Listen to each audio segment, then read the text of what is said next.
I'm 21 Average, and this is the Improvement Conversation. Thanks for being here with me.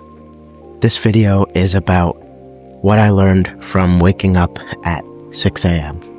And so I want to talk a little bit about the lessons that I've learned and my key takeaways from waking up so early and from just grinding on practicing music super early in the morning, and how hopefully you can kind of learn to use some of the discipline that I was able to find and to use some of the systems that I could create to really get ahead of most other musicians, though this can apply to, your whatever it is that you do, whether it's soccer or art, or maybe you are a musician. But whatever it is, I think that hopefully I can provide a little wisdom on how to stay more disciplined and on how to put in more time, because ultimately I think that time is the most important thing when it comes to success. And if we're just able to put in a lot of time into something, everything else comes later. And so what I have done is I started waking up every day at 6 a.m. to practice music. And I started doing this by just setting my alarm 5 minutes at a time. So, I used to wake up every day at around 8 o'clock to 9. So I set it for 7:55. Then I set it for, I think I went in like 10 or 20 minute chunks even. But setting it back every single day, it's something super easy. Anyone can do it until you hit that time that you want to do. And that also works really nicely with this next point of what you can do, which is add on 5 minutes. So every morning I'll practice till 8, but the first morning, I don't practice because I wake up at 8. The second morning, I wake up at 7:55 and I practice for 5 minutes. And you can see how it keeps going until you're getting a 2-hour practice in.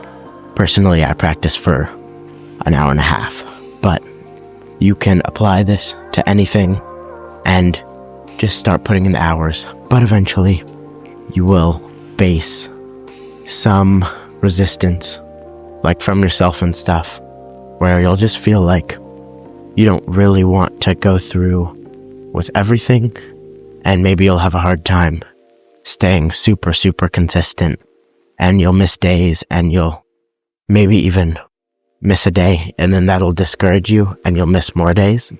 But whatever it is, first of all, you just have to realize that it's a system, not like to-do list that you have to do. So the system is made for a person who's imperfect.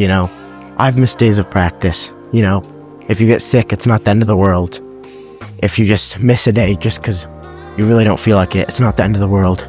You have to get back. That's the number one thing, is get back on it and always do something. So if I'm sick, 2 minutes of practice, 5 minutes of practice, but always do something, because that's ultimately 10 times as important as doing the full, hour and a half to 2 hours to whatever you want to commit, which is usually, I'd say, in order to really be the best at something, or to be in the top 10 to 1% at like a single activity, people are going to want to be hitting around 2 hours minimum every single day on your task. And the way you can do this is, creating that system and getting real consistent. But there's definitely other things that you can do to make sure that you stay consistent, and that to even ensure that you stay consistent. And so I like to call this padding. But basically what you do is you are going to take the thing that you do, look around in the environment, everything, and you're going to make it as easy and as fun and as nice as possible. And so you can start out by literally just going through and being like, what would be nice to do while I'm doing this? So if you're drawing art, grab a nice drink that you like. Maybe if you're waking up, set a coffee so that 5 minutes in, you go grab your coffee and then you have a coffee and that helps you get through it.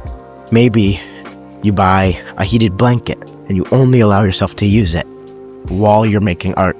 You can get super creative with this and you can tailor it to yourself, which is awesome. And I've created systems like that probably other people would dislike and would hate, but for me, they work super well and they ensure that I not only don't get off, but that I actually have fun and have a really good time practicing and working on the stuff that I want to do.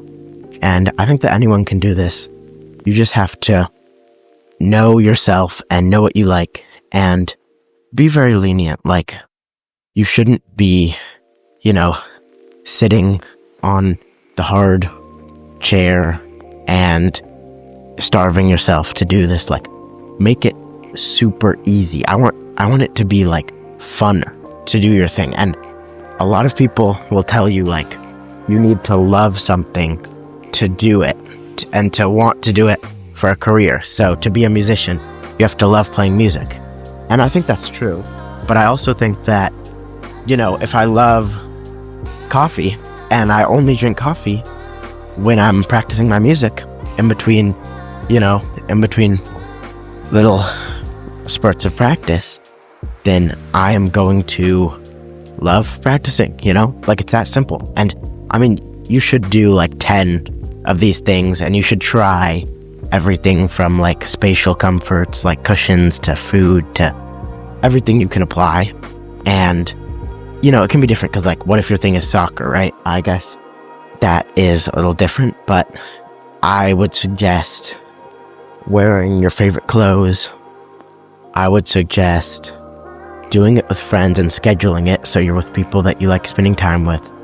You can literally just throw it into ChatGPT and say like, how can I cushion this really hard thing that I do to make it easier and better to do?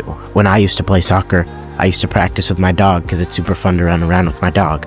So I, practiced dribbling the ball around her and I got really good technical soccer skills just like that. And it was fun. So what I'm taking away from this conversation is that building systems is the one way to really be successful. And I've built systems in the past and I'll continue to build and maintain systems that bring me success and that not only just make things easy, but also systems that make things fun. Because when something is fun, that's when you're gonna get up at 6 o'clock and you're gonna be like, I can't wait to do this. You're gonna go to bed the night before and you're gonna be like, I can't wait to practice soccer or to practice my drawing skills or to practice the violin or whatever it is for you. You're gonna want to do it and it won't just feel easy, but it'll be rewarding. And that's what I want for everybody, because that's when we can really succeed and we can really make an impact and work on how we make our little change. I'm 21 Average. This has been the Improvement Conversation, and I'm glad we got to talk. Thanks for listening.